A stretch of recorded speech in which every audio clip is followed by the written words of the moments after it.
За нийслэлийн хэмжээнд бол зохион байгуулалтын хяналт шалгалтын дээрээс нь урьдчилан сэргийлэх гэсэн 3 ажлыг хийж байна. Тэгээд хамгийн гол нь урьдчилан сэргийлэх.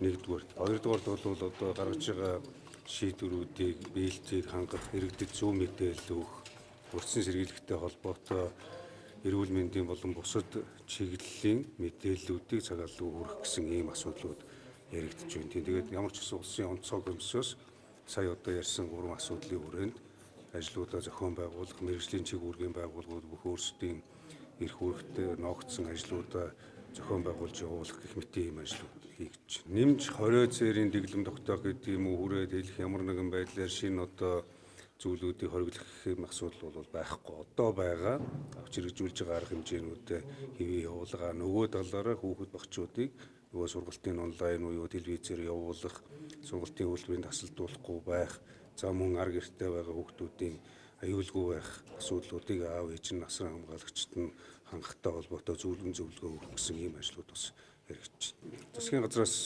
өгсөн үүрэг чиглэлийн дагуу эрүүл мэндийн яам, мэргэжлийн байгууллагуудын мэдээлэлээр тулгуурлаж иргэдтэй мэдээлэл өгнө гэж. Өнөөдрийн байдлаар албан ёсоор Монгол улсад энэ одоо шинэ төрлийн вирус илэрсэн асуудал ерөөсөө байхгүй байна.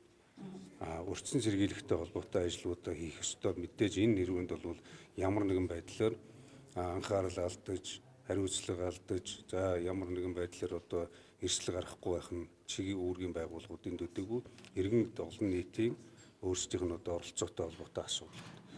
Ямар ч байсан өнөөдрийн байдлаар албан ёсоор бол Монгол улс бүртгэгдээгүй гэдгийг сая хүртэл онцгой гэсэн хувьрал дээр эрүүл мэндийн сайд албан ёсоор мэдэгдэж